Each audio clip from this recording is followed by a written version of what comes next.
but here we go. Okay.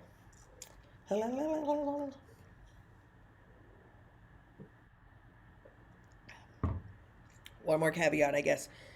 So the actual speech on at NSA in theory is 45 minutes. I say that because inevitably someone before me is going to go late, and then I will be Um, arguing. Oh, Liz, no, let me finish. no. Let me You finish. have 45 Let minutes. me No finish. one. You are ruining my joke, lady. Sorry. My joke is, excuse me for being interrupted. Marilyn, don't worry. Liz is like my sister. She's also the stage manager backstage. So the joke, just to make her agita work, which you already got to see, is that someone will go late and then I will professionally offer to cut my time, to which she will stomp her feet and say I am not allowed to cut my time unless they go really over, and then she will like she's shaking her head no, then there will be some kind of like sisterly exhale because thank God Jessica's there. So right now, this speech is 30 minutes long because I don't include the parts that I can do unconsciously. Y'all know what I mean by that, right? Yeah, sure. So this is mostly all just the new stuff that hopefully by the end of today doesn't feel new anymore. I'm really glad I recorded that whole part. All right. Every time I turn a page, I have to hit lap. Okay. Thank you for coming. Walking out on stage. Okay. Mind your own business. What did you say? What is wrong with them? I am here to invite you on an adventure. We have about 40 minutes together to talk about cancel proofing ourselves, and probably the most emotionally intelligent place to start is they're wrong. I'm an expert, right? So now you probably feel a lot better, but I'm going to make you feel even better. If they're wrong, that means you're right. You're welcome. So now we have 39 minutes or so left, and we're going to talk about what that means. And if that's the proofing that you're looking for, feel free. The doors are at the back. But outside of them being wrong and you, of course, being right, we need to talk about cancel culture itself. It's not a new phenomenon by any means. And the idea of proofing yourself is complicated. We could be talking about social media or Twitter or doxing or showing up at people's houses to be canceled or to cancel. That is obviously the question that we are dealing with today. And the true answer is about urgency. I don't know how urgent this feels for you. I cannot make it more urgent or less urgent for you. You're in charge of that. That's a problem that you may be experiencing. It may be a problem that someone else is experiencing. And what's important to remember is that a problem you are not experiencing does not mean it is not a problem, because it could be for someone else. And the idea of proofing yourself for that kind of experience is that you're going to have to realize that this is a reiterative process. It's not a one and done amputation pill, downloaded, upgraded software, dare I say, vaccine. It is something that you're going to have to do over and over and over again. When I was a kid, I remember my mom asking me to sweep the porch. And very stupidly, I decided to challenge my mother on this practice because the porch just gets dirty again. To which she responded, "That's true. It's clean when you're done. Here's a broom." There's also kind of a prophecy about the best time to plant a tree. It was easily 300 some odd years ago. Well, most of us missed that boat, so the second best time is to plant a tree now. It's not the best time, but it's better than never planting a tree. And if that's not clear enough for you, when we talk about this reiterative thing that we have to start with, I'm going to invoke fabric softener. Some of you may use fabric softener to lessen the likelihood of having wrinkles. You're still going to get wrinkles, and when you pulled your clothes out of your suitcase, some of you ironed, or lucky enough for me, have friends that pack a steamer and they had to iron for you even though you used fabric softener. You're probably understanding what I'm talking about, but fundamentally, this is what I mean by good enough now. It's maybe not the best, ideal, one time solution that's going to fix everything all the time. But if we're talking about cancel proofing ourselves, what could possibly do that once, forever, and always? The mantra of doing the best you can with what you have some of the time is basically what good enough now means. It's a pretty low bar, but again, we're talking about your sense of urgency here. But if you can do the best you can with what you've got some of the time, at least you're doing something occasionally, even if you might have to redo it.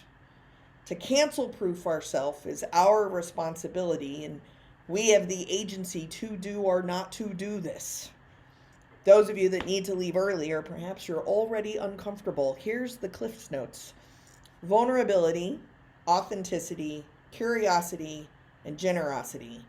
And with a good, healthy dose of your own ego and maybe some humility. That is how you cancel proof yourself. So, for those of you still in the room, thanks for accepting my invitation. Where we really have to start when I start talking about vulnerability or authenticity, we really have to start at pain and suffering, which is not really the party atmosphere we're shooting for here at NSA, so let's just stick to it for a second. Canceling is not always permanent. Most of the time, people who have been canceled or are at threat of being canceled are still around. When we start talking about pain and suffering, we need to talk about murder and rape and war and horrible things that actually happen to contrast the lack of permanency of canceling and to be canceled.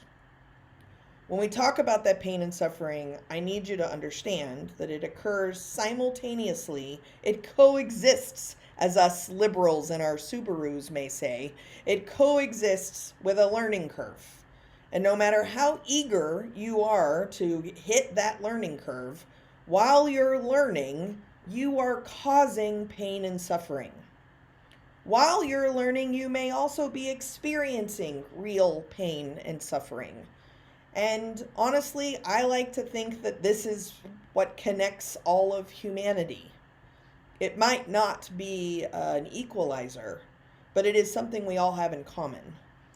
And if today, in the minutes we have together, you could be on a learning curve, perhaps less pain and suffering will happen now and later. But again, it's up to you and your own sense of urgency. We've all made mistakes and missteps and possibly been called out or possibly called in to be able to kind of adjust and think about the words that we use and how they're paired with actions and how they may or may not land on them. There's that word, them. Some of you are familiar with my mini TED Talk on us, them. It's not really a TED Talk. It's really just kind of how I introduce myself. And if we could possibly stop having an us, them situation, I wouldn't have so much job security. But what I mean by us, them is that my group, my people, the ones that I like, we're right, which then makes all of them out there very wrong. But unfortunately, how grammar works is them ones out there think they are right, which makes me their them, and they are their own us group. When we talk about how polarized we are as a culture, we might not be able to directly parallel this level of polarization to like Viking or the Christian Crusades, but it's still pretty polarized out there. And the root of that is this us, them. So I'm going to invite us all to think about when we have felt like a them. If we can identify when we have felt like a them, then it's a lot easier to recognize when we in fact are navigating the planet as an us. To help out with this, I'm going to call on white men. Some of you are even straight. White dudes, this is a relatively new thing for me to notice in the language. But white dudes, what is the word stale, male, pale? Staver, what was that last one? Oh, frail. That's right. Pale, male, stale, and frail. These words are starting being used primarily, at least in my observation, around manels, which were panels made up primarily of men, often of which were mostly white, to talk about whatever experience or expertise they had. Sometimes it was even women's issues. And then that got trendy that manels were not cool. It made a great hashtag on Twitter. And then all of a sudden, white men felt irrelevant or worried that all of a sudden their expertise and their merit didn't matter anymore. Well, I'd like to use this as an invitation to what it feels like to be objectified. Some of us have been objectified since day one of our career and have filled a slot. I am a pretty safe, edgy diversity hire. Even though I have purple hair and I'm a comedian, I'm still a white woman. So if we're going to do diversity, let's baby step in with the funny fat lady. Objectification doesn't mean that your expertise and your experience isn't relevant anymore. You are amazing. But what it does mean is it gives you an opportunity to be empathetic for the people who their entire careers have tried to be seen for their merit and their expertise. Welcome to the team. And if you can use this opportunity for empathy, now we can actually talk about what it feels like for some of us the very first time being somebody's them. And then what the comfort it feels to actually belong and feel included when you're an us. To talk about shame and banishment or the FOMO one gets for not being there when you got to banish somebody else. Well, most of us spend a ton of money on SEO. Shout out, Phil Reinhardt's in the audience. He did my website. He has a table in the vendor hall. We spend a ton of money on SEO and trending and being viral, but we want total control over what it is that trends or goes viral. We might be really scared about what could go viral that we weren't anticipating to be so popular, either as on our side or from another side that we didn't even notice. The monetization of humiliation is not new. And technically speaking, the only thing we can do about it is really look at our own sense of responsibility and our agency, what we're going to do with that. That's another great equalizer amongst all of us, is what are we going to do with our own definition of responsibility. Now, those of you that do know me really well, or pinko commie liberals, my us, I could go down a rabbit hole about restorative justice, but I'm probably going to lose some people in the audience. I could also go down a rabbit hole of consequence culture, but really I'm only going to rile up my fellow Texans. So I want to talk about accountability and being accountable for when you're an us and when you're a them, and what you're going to do from those particular moments that allow you a space of empathy. We can talk about belonging and connection, but the first step towards building inclusion is really acknowledging who you're excluding in the first place. Part of being in a group is being able to define who is and who is not part of that same group. Now, if we're talking about humanity, we also have to talk about the absurdness that we often have great FOMO about. Now, whether I'm talking about Extraordinary Popular Delusions or The Madness of Crowds, both excellent books that were read cover to cover to prepare for this because I'm nervous and I'm also a nerd. Death by mob is not a new concept. It's just a bestseller again. To pay attention to these group dynamics at the cost of humanity of someone not in your group is in your control. And it's your sense of responsibility. And no matter what your ideology is, it's still complicated. I want to pull from Roxane Gay, a brilliant quote from Roxane Gay, which is, people ruin everything. No matter what great ideas we have, suddenly people are going to show up and screw it all up. You're those people. I'm those people. I have practiced this here speech a number of times in many a Best Western across this country, and I am completely convinced this is going to be amazing. And now I stand before you in a machine washable dress with pockets, in moderately comfortable shoes and a lot of undergarments, and there is a very good chance that you are going to ruin this moment for me.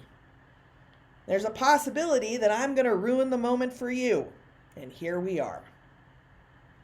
An invitation has been extended, and it's up to you to decide to take it. See, my lived experiences should be an invitation to you. Your lived experience should be an invitation for me, because we should be able to connect through that invitation. An invitation is a curious and generous thing, and it's up to us and our responsibility and our own sense of urgency to accept or decline, hopefully politely. The frenzy in which we talk about this exchange has been monetized for forever. We could talk about the printing press and newspapers and tabloids and social media. This is not new. We click or buy on really extraordinarily awful tragedies in other people's lives. Who wants to see news stories that are boring and nice? The extremeness of our monetization of the frenzy really calls into question morality and profits. I don't know what you did during COVID, but I got an MBA and I got to pay my bills. But can I do it in a way that doesn't make me question my personal sense of values? Can my sense of morality sit in between the urgency of recognizing my us and their them? Can FOMO and grace be two things that happen at once? I believe it's with curiosity and generosity that something like that might be able to happen. Now, I invoke a tulip here on purpose because when we talk about extraordinary popular delusions, tulips at one point were of more value than salt or gold. You can actually be placed into death sentenced, or death by mob in a guillotine even, for mistreating a tulip bulb. That's not the case in most places anymore, but at one point that's what we as a society valued the most. Due to this kind of frenzy of tulips, it eventually died down. And there was a collective responsibility of understanding the subjective value of a tulip bulb that no longer exists now. Now, I told you I was a nerd, full warning, so I went on a very deep dive about the life and practices of tulip farmers. And I also found out about a sacrifice that tulip farmers still use. The most profitable moment in a tulip's life, if you're a tulip farmer, please feel free to take notes if you're looking for a side hustle, is to sell the tulips once they have bloomed. Rarely do you sell tulip bulbs. But in order for the bulb to produce the best flower, tulip farmers cut off a third of a blooming tulip's field's heads. Cuts them off so that all the energy of the tulip can focus back into producing successful bulbs, because in the future it will lead to better tulips. Now, realistically speaking, this seems kind of like a rabbit hole no one's really interested in, but I would invite you to the times that you have felt canceled. How did you respond to that? Did you turn inward and really focus on your own core beliefs so that you could stick to them even better in the future? Did you feel decapitated? Perhaps two things, like FOMO and grace, can happen at the same time. How are you doing post-isolation? Is it really post? When you receive feedback you're not interested in, what do you do with that? How does it filter through what we call self-care? How's your mental health? What's your connection to taking care of your bulb with your sense of responsibility? Is there a sense of urgency? How's your agency going with doing something, regardless of whether you were called out, called in, or called someone else out, or just missed it entirely and were informed later on you did something? It's too late to fix. That could be an extraordinarily popular delusion that we're all suffering from. But we've all been here.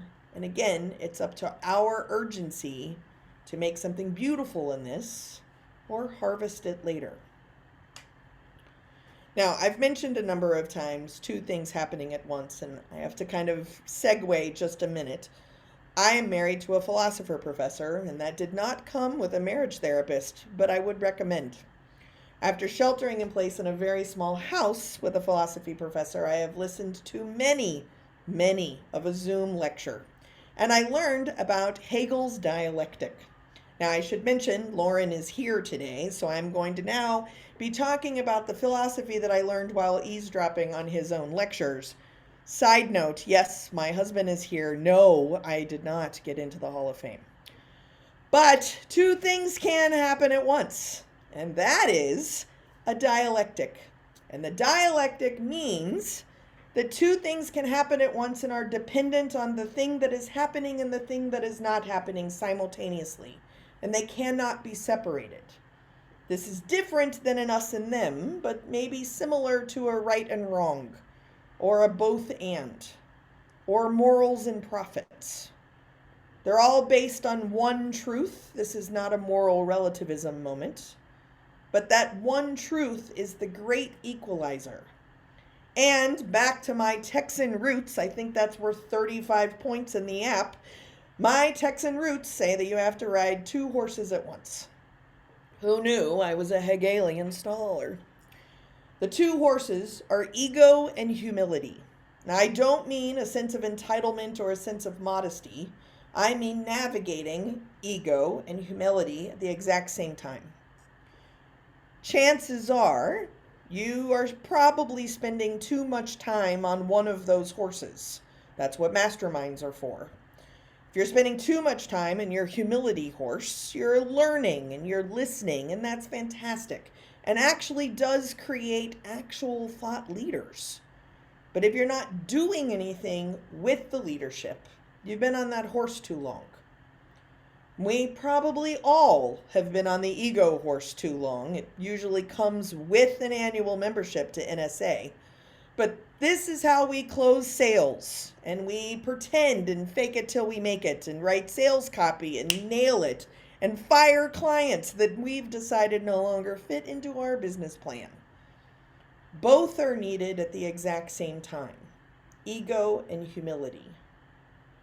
The complication between those two is really important when we talk about cancel proofing ourselves, because you're not working towards an extreme. You're working on something at the same time over and over and over again. I'm not asking any of us, including myself, to be impervious to shame. But I also want to notice when I'm too quick to recover, or I back out because I immediately feel embarrassed. What if I could do both at the same time? Historically, we have done horrible things to one another, and present tense, we do horrible things to one another. And I don't want any of us to no longer realize how terrible our own behavior is. But I also don't want that recognition to stop us from playing well with others. The grace of belonging is complicated. And whether you are the target or you are targeting, you get to decide what you're going to do with your own sense of responsibility. Now, speaking of complications, I've already outed myself as a Texan, but in Texas, there is one religion. There are different sects of this religion, but generally speaking, that religion falls into one of three houses that are usually on the same block. And those houses are politics, religion, or sports. And if you've been watching the news, they can overlap. So I am of team politics. I actually don't care at all about religion and find it quite fascinating, kind of like a foreign film with subtitles, and literally do not care about sports. That's usually the one that's really controversial because people come at me with like baseball. Don't care. Although I hear there's hot dogs. Politics, however, is super important to me. And chances are at least one of those is your practiced religion. And that's fantastic. Know what you believe in. But what you believe in is not your identity.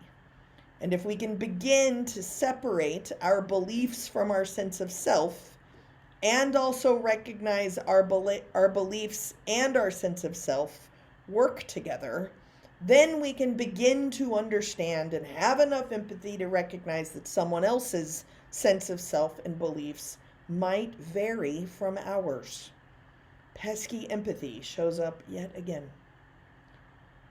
My kind of decoder ring for grace and empathy is that person, you know who I'm talking about, that them, the captain of them, their life taught them that that is how they are supposed to show up. They are wrong. And isn't it interesting that they believe this is correct? That space or beat or two allows you to then be able to realize that your life taught you to show up in a different way than them. How fascinating. It's hard to throw hatred and feel hatred when you're really sitting in fascination. In fascination, you can listen, use an open mind, have an open heart. You can trust others, and dare I say, even be trustworthy. Now remember the mantra, do the best you can with what you've got some of the time. Don't aim for forever, always, and all the time, because that's annoying. Just some of the time with what you already got, that's fine. Or, like I like to say, good enough. The learning curve is your responsibility. The pain and suffering that's happening is just asking you to hurry up. That is what responsibility and agency actually mean when we talk about cancel proofing ourselves. So, over this past winter, just as an example of this, somehow or another, my husband and I started talking about Ocean's 11. And because we subscribe to 47 different kind of apps on our television to watch movies, none of which we can ever find, which is why we subscribe to yet another app, I smell a racket, I decided to rent Ocean's 11. While trying to figure out my own television, my husband starts going off about how much he loves Sammy Davis Jr. This seemed like a non sequitur, but okay, good to know, because Ocean's 11 to me is a Matt Damon movie. I actually didn't even know Sammy Davis Jr. was ever in a movie. I sort of know of Sammy Davis Jr. As a singer. So not only do we have a 10-year age gap, but he is the youngest of boomers and is a boomer himself. He would claim a cusper, but I live with him and I'm right. So we watched the original Ocean's 11, didn't know, and then immediately followed it with the Ocean's 11 that I know about. Those of you that have no idea what I'm talking about, both are worth it. When we start talking about cancel culture, it's fascinating to me to watch a movie with a bunch of old actors in it. Sorry, y'all. And all of them are kind of known for doing terrible, horrible things. And then when you watch the original Ocean's 11, Sammy Davis Jr. is not just the comic relief, but blatant racist and sexist lines that would never be allowed in a movie today. So then we watched the Matt Damon version, and also equally as misogynistic, but less of a moral core, really. I feel that we've devolved. Now, if I still know who Sammy Davis Jr. and Frank Sinatra is, I mean, personally, I have a Frank Sinatra moment, which is when on Arsenio Hall, I'm dating myself as a Gen Xer here, but Sinead O'Connor, possibly my first real crush, Arsenio asked Sinead, "What do you think? Frank Sinatra is very mad at you for doing what you did on Saturday Night Live." Google it. And Sinead O'Connor, like a true badass, maybe I'm not supposed to say badass, says, "Frank Sinatra knows who I am. That'll do." This is about your perspective and what you remember. And when we think about being canceled, sure, you could be canceled like Frank Sinatra and still have a legacy. You could be canceled like Dr. Seuss, or here we go. All of you dared me to do this, so pay up. Canceled like the Oak Ridge Boys, which I can't wait to see tomorrow, or Chick-fil-A. I like waffle fries. You could also almost be canceled like Lizzo, which is the most recent example. This will probably change by the time I get to July, but Lizzo recently had to rewrite a lyric of a song. She admitted she made a mistake, so she changed her song because she's willing to learn. Was she canceled for that? It's hard to cancel someone who just accepts responsibility and makes a change because they didn't know what they didn't know, and now they know that they don't know. I have hope for other people. I have hope for you. I have hope for me because I recognize there's a possibility that I don't know something and how fascinating that's going to be to learn about. That is my sense of urgency and what I do with my responsibility. I'm not impervious to shame and I'm not looking to be wrong. But with grace and intention, I'm willing to learn some of the time at least. Because I've disconnected my knowing or my sense of beliefs with my identity. Now, I'm not a parent, you're welcome, but a lot of my parenting friends deal with this belief identity thing. So let me just be an outside consultant for you, cash all checks. Parents, you're still a person. And when your kid turns 18, you don't suddenly become a person again, but it might feel that way. Same thing with sales. It doesn't, we're going to go to breakouts and learn exactly what to say. Sorry, Phil Jones. But the reality is that whatever it is we say may or may not work on this sales call, and we're just going to have to keep trying. As a comedian, I'm waiting to bomb. Because if I can bomb, I then get to rewrite or reject what I'm trying to say. Now, I've heard that this works on sales calls, and maybe it doesn't work on parenting, but let's be honest, isn't that how most second kids happen? You're like, I don't know, try it again. If you can reject or rewrite, at least you're trying. So, here's about trying. Trying is exhausting. So, there's a lot of times where you're like, no, not interested. So, I'm going to invite you to some of those times to try to try. And when you try to try, maybe it's at least the right activity and it'll build up some momentum. And trying to try is so trying. It's not the answer, but it's the right activity. So we could talk about cancel culture and the denial of people's experiences or how polarized we all are. Or we could recognize that we are incapable of accepting things we don't understand 100% always all the time. Somewhere in between there is trying not to minimize someone else's life or existence. And recognizing when you're willing to adapt and when you're not. When you're going to monitor and adjust, reject and rewrite. When are you willing to be conscious of what you're unconscious of currently so that it can backfill with more unconscious junk that maybe someday you'll become conscious of? This is the balance of risk and relevance. It's an opportunity to learn. I know that for me, when I first started doing diversity related work, I used to tell people all the time, never, ever, ever, ever, ever, ever, ever in the history of ever are you supposed to make judgments and assumptions. The truth is, we make judgments and assumptions all the time. And it's not about not making them, it's about recognizing that you do. And when you do make them, what makes you feel safe and prepared about those particular judgments and assumptions that you make so that you can feel safe and prepared? When you understand why you're doing what you're doing so you can feel safe and prepared, then, and only then, can you print the story out, triple space with extra wide margins, be conscious of what that story is, and send it out to the world actually curious enough to seek edits. This is what I call leaving room for edits.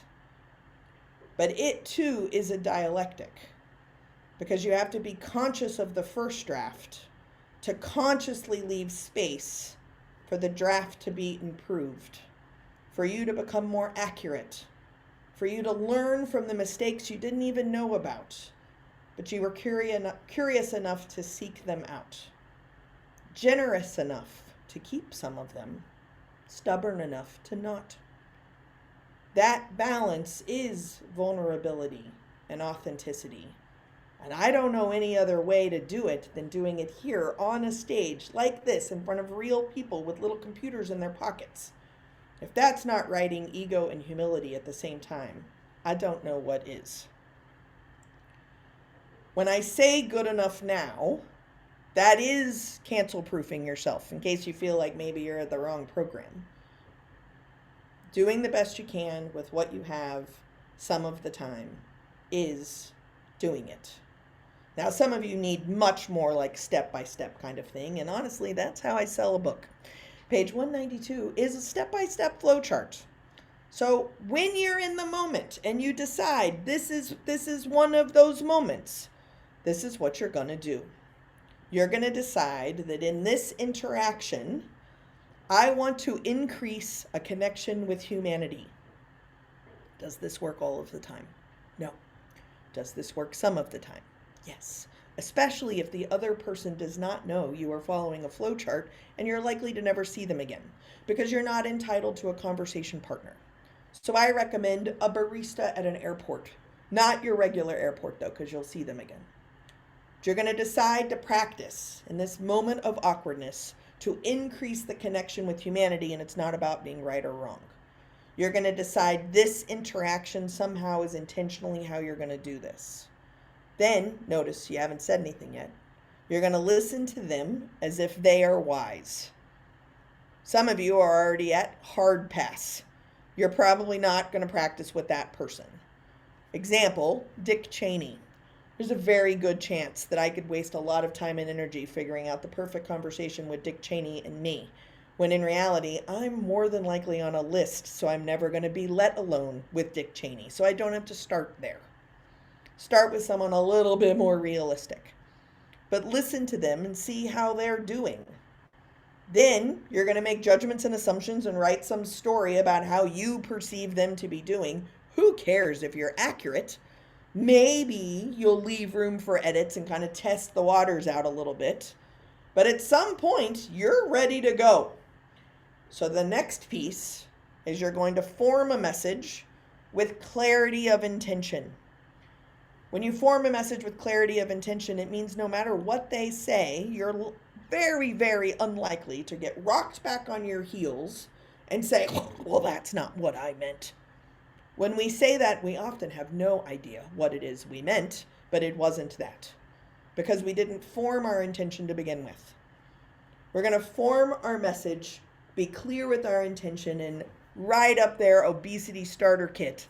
Little Debbie Swiss roll that stuff. You're going to smush it all together, cake and caulking, roll it up, dip it in chocolate, so that you know exactly what and how you are going to say, because you are responsible for who and how you say what it is you're trying to say.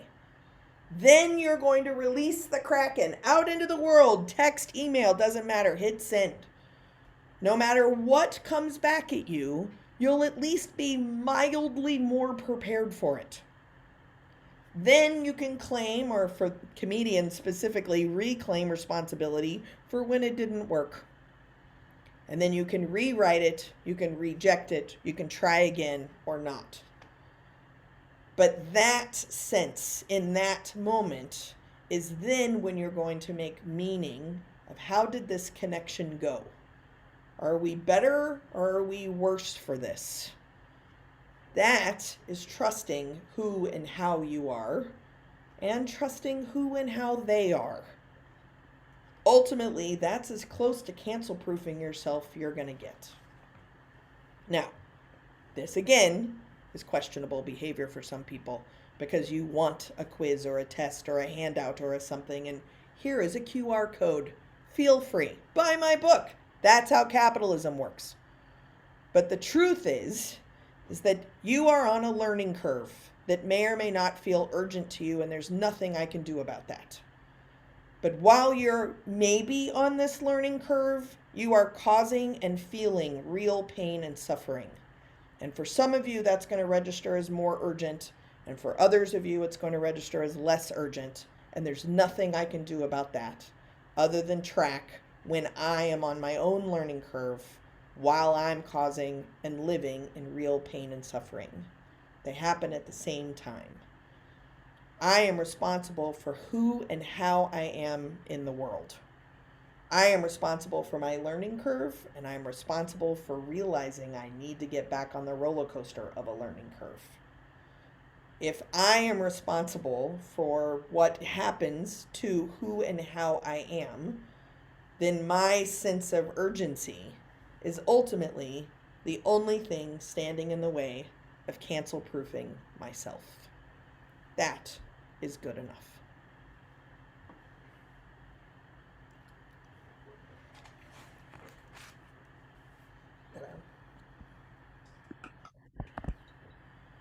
Hello. Hello. Are you awake? Good job. Yeah. So Good job. I have four pages of notes that I'll transcribe and send to you. Excellent. I How do you also, with the advice of multiple mastermind groups, made a Google form that might help. So you're welcome to take it. Also, How do you feel? That went a lot better than this morning with dogs on the porch. We're supposed to be better listeners, you know? I know. They're all like, Hegel, who? Yeah. It's also fun. It's the first time that I've done it with speakery people who've been to NSA. So I got to put in like the NSA related jokes.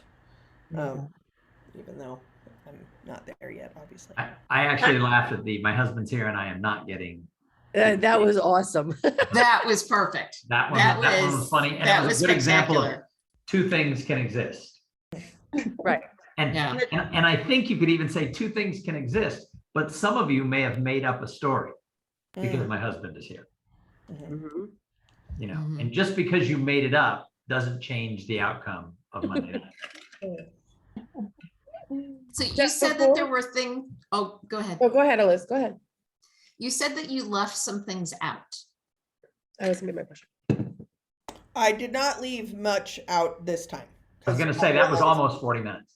Yeah, it's 38 minutes actually. But yeah, so while I was doing it with y'all, I realized I could say my funny things. Bye, Tom.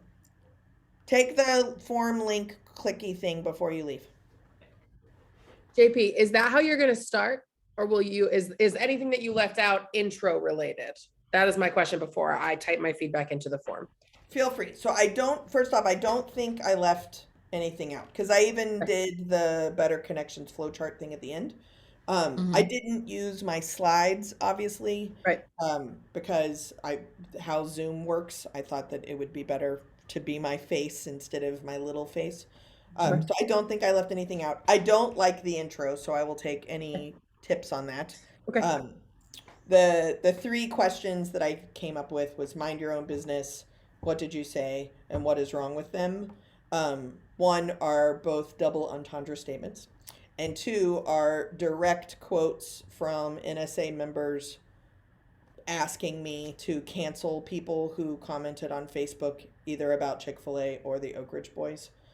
So I just kept notes on what these very fragile white men, mostly gay men, were asking me to do and like what their entry was. That's where I came up with those, but I don't like the intro. Okay. It would be stronger if you actually shared the genesis of those questions. And or put some additional in there and then built to the NSA related stuff. Yeah. I think we're just missing a little bit of context up top that makes everything else make a ton of sense. I just think we need a little more up top context of who you are in the world and what you do and what canceling is, right? I just think a little bit more big thing up top is going to set everything up to be a home run. I have lots of notes. I'll type them later, but I think that as you're playing, the only reason I'm offering this to you now instead of in the document is because you're going to do it 2 more times today. So as you're playing today, if there's a little bit more fluff, but it's not fluff, it's really helpful up top, I think it'll set everything else up for more success. And the tulip thing was excellent. I think that was such a and the way it, and something that's not related to us personally, and then bam, you know, that was awesome. So may I ask a question about tulips? Yeah. So the tulip thing is the thing I worry about the most because I think it's the coolest and like, holy fuck, did I do some rabbit hole research on tulips? So Marilyn, like your check is in the mail because I don't have to rewrite the whole fucking tulip part.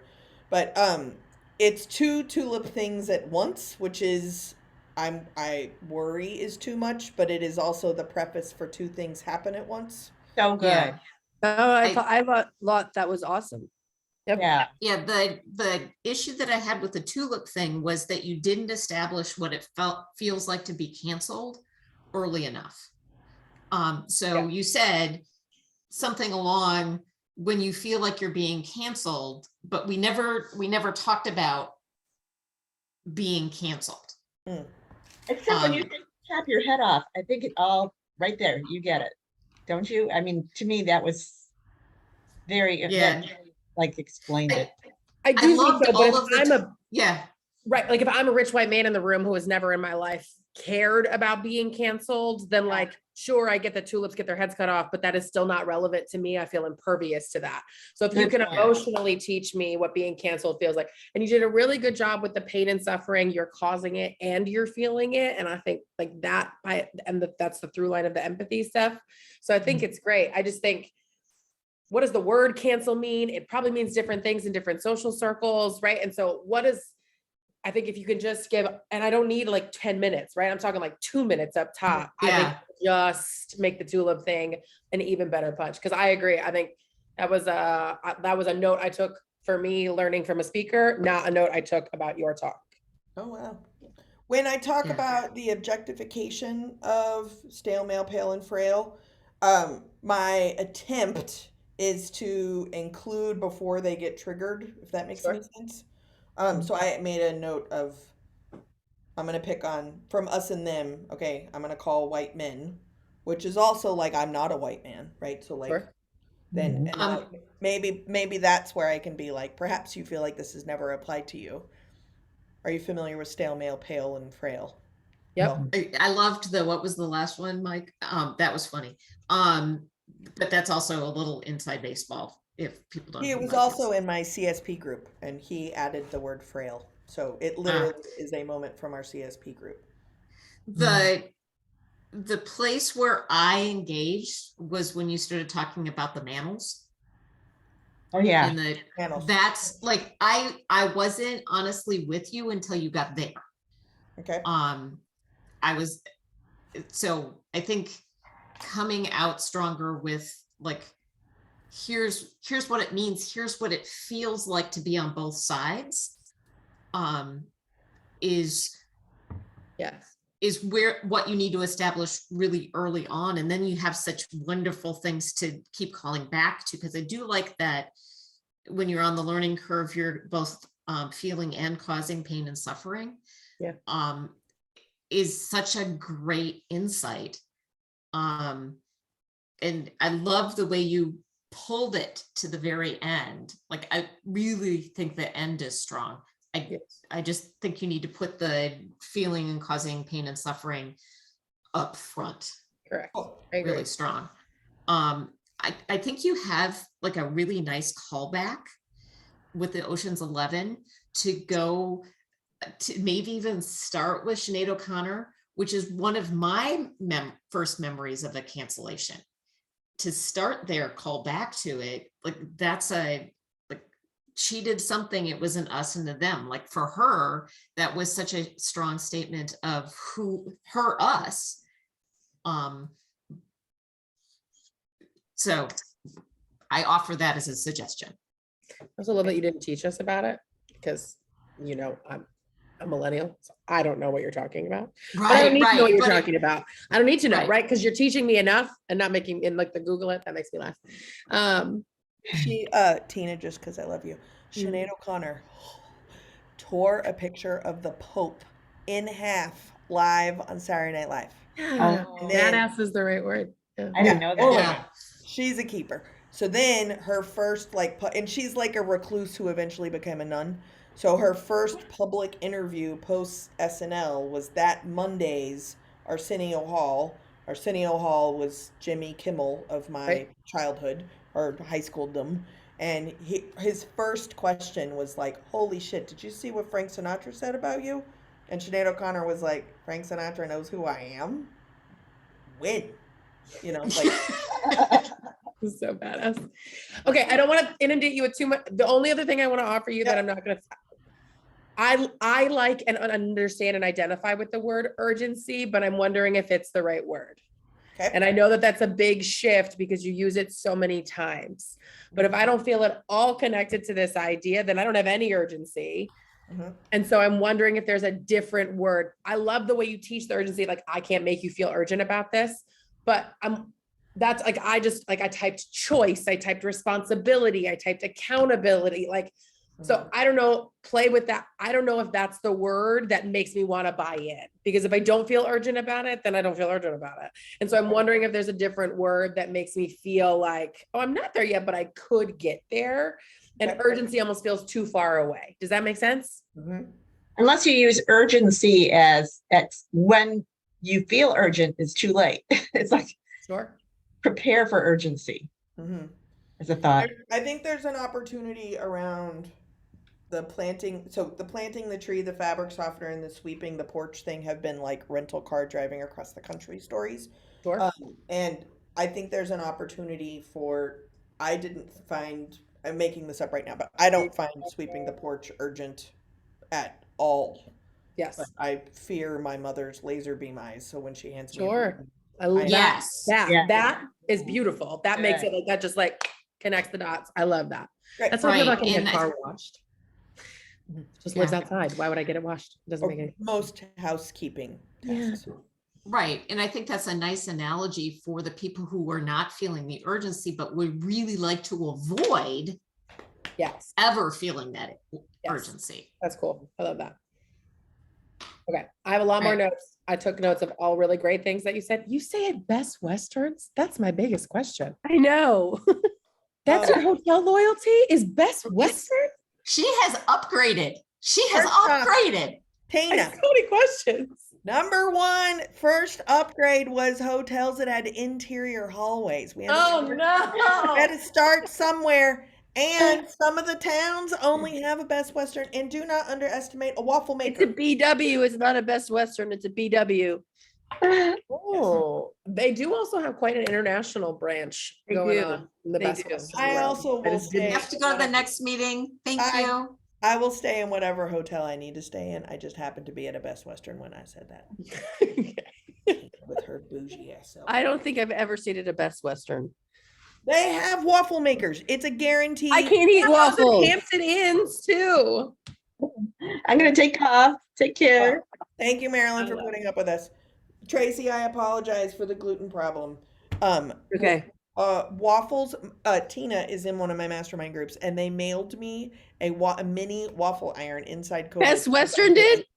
No, Tina and the mastermind Oh. did, because I missed waffles eventually, like a year into COVID. But if Best Western did, I'd switch loyalties real quick. If that's Totally. what they do, they send their people. I'm in. Waffles. You are magical. Thank you very much for being Okay, here. I didn't take a damn set of notes at all. You I just have COVID. You logged in. Check.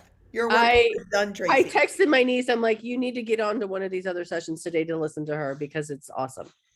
So, I don't have, I didn't even contemplate anything that anybody else said, but I learned so much about what they said about your speech. So that's awesome. I mean, it does make me, it made me think about the other day, and Tina, I talk to strangers. It's just what I do. Oh, and- y'all are the same people. She doesn't- So this person I was walking by the other day, he's dressed in drag and his fingernails were out to here. And I had literally just cut my fingernails off, and which are not much longer than what they are right now, right? And I'm like, those are some nails. And I'm like, and I just cut mine off, and I talked to him for 20 minutes just to, about whatever. And so, but it does the whole thing about the judgment, Jess, we do. And I feel I'm like, I say something to myself internally, and I'm like, why am I saying that? And so I think it totally resonates with you. And I love the man panel thing. And so, I mean, I don't have any changes for you. Listen to what everybody else says, but Well, did. I will gladly take it if because y'all are the only two left, and if you have to go, that's completely fine. But get in the bed. the images or whatever, Mhm. I'm hoping are pretty well, obviously I'm hoping they're complementary, but I think they'll be kind of powerful is what I'm shooting for. Which they should So, be. I don't ever use PowerPoint. Tracy for sure knows this. So the images, it's like a black chalkboard with white chalk drawing. So I start off with cancel proof, and then the subtitle, do the best you can with what you got some of the time. But then the first real story, so when I talk about objectification and us and them and humanity and that kind of stuff, is slowly drawing an anatomical heart that takes up the whole screen. And then the thing that's freaking me out the most about this is that I have to do the timing of the videos. Sure. So I have a PowerPoint. So if I could just improv for 45 minutes, now I'm ready for that. But I have a PowerPoint clicker. So then when the video ends, I have to start the next video. And at the end of each video, I have a color cue. So a little bit of orange will show up in the heart. So then I know that the video is over. So then it'll stay orange just a little bit. And then I can move to the next video. And then in this case, the heart sinks to a corner and becomes a bulb. And like slowly a tulip sprouts over my And head. you did not do that yourself. Fuck no. No. But then eventually the tulip gets a little orange, right? And so then eventually the tulip shifts and it's part of the grass that becomes two horses. And then the two horses eventually run off into the horizon, and a little bit of orange is on the sun. And then the sun becomes the target with arrows that don't hit the bullseye. And then that target, the arrows eventually land, and then the target eventually becomes the Good Enough Now cover of my book. And then it goes into a QR code for motherfuckers to buy my book. Okay, how did you come up with that? Yeah, that's beautiful. Drugs. Okay. No, ma'am. You I saw mean- that back in the day when you did drugs. That's when Oh you yeah, saw these yeah, drugs. 100%. Yeah, That yeah. wiring, I'm sober as fuck, but the wiring is still very like, yep, let's go with this. So I hired Lori Guest's youngest kid, who is an art student in Milwaukee, to design them, and for $300, do recommend. Hello. But it really should come with alcohol because I was their first paying client, Oh, that's and they wild. have no idea how to do like customer talk, right? Mhm. So at some point they eventually were like, this is above my ability, which just sounds like Lori. Like, Mom, how do I get this person to stop not liking what I'm doing? But they didn't take any of my edits or suggestions, right? When we kind of got into it, and they're like 5 months behind schedule. So the last deck is just what I have to work with. Well, it sounds like it's going to be lovely. Hopefully Yeah. it's pretty. Is there anything else we can say to you before you go do this 2 more times to set you up for success? What are Is there the other anything two else we times need? again? It's 8, 10, and 1 Pacific. So I think the next one is 1 Eastern, and Tracy, you're Pacific time, so Okay. 10 and 1 are the next two.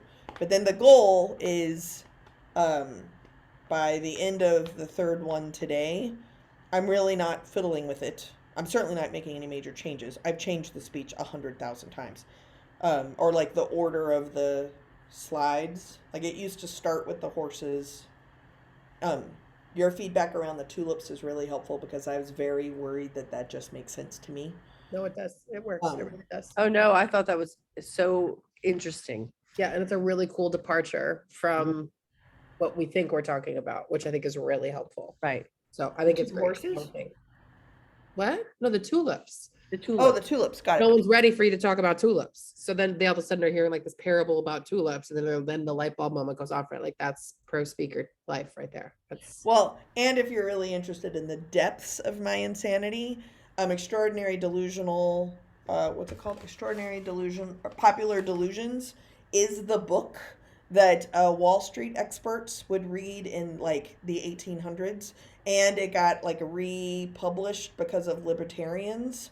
And it is the manifesto that Proud Boys use in their orientation session.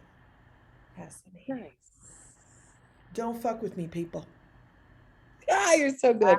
Wow. Okay. So you don't need anything else from us. You're gonna go do the same thing 2 more times. I wanted to say back to the Chick-fil-A thing. Remember, I had to text you to say, what the hell are these people talking about? Yeah. I did not know. I actually don't even know if I'm going to do that. I did that mostly because Liz was on the call. Her face was fascinating to watch. Uh-huh. You know, I like to push some buttons, so I love it. And I love the way you set it up when you like talk about people dared you to do it. Like, I love that because it Yeah. just clearly shows that like I am bold enough to go here because we need to make this relevant to right here, right now, in a way that doesn't feel lecture-y. So I really enjoyed. There are gonna be plenty of people in the room that don't get it, but that's okay because it's not for those people. It's for the people that Right. do get it. Yeah. And I liked it. And they weren't canceled. They are canceled by gay people, except for the gay people who like waffle fries. No, I meant in NSA. No, they're still there. Okay. Nito created the panel. They're not going anywhere. Okay. What might change is that people might actually question the people who volunteer to put together panels, which is not a practice when that person is Nito. I probably won't say the Oak Ridge Boys one because that's actually the next day, Oh, yeah. but Chick-fil-A will have already happened. The other thing that I'm trying to figure out, so like full disclosure, 60% of this will be wildly different day of because I will have been at NSA for 2 days and I will have plenty of shit to make fun of. Stopping out to get you some lunch. Back shortly. Sounds great. Oh, I got all distracted by now. I'm getting lunch. What was I talking about? 60% will be different because you'll have been. Oh, because I'll have been in NSA for 2 days. Plenty. But I wanted, so there will be plenty of other things to reference. Oh, the gay thing. So in both the Chick-fil-A and the Oak Ridge Boys Facebook blow up, it was only really white men commenting. So it was like white straight men and white gay men pissed off about things. Oh, you It's little really not shit. helping us address other issues when poor white men are being fragile little delicate flowers. Yeah. That's what I actually want to name, and I don't really know how to do it, but I feel like if I start off with like a gentle invitation of empathy to the white dude who's suddenly getting tokenized, then maybe I can get there. But that'll be an in the moment thing.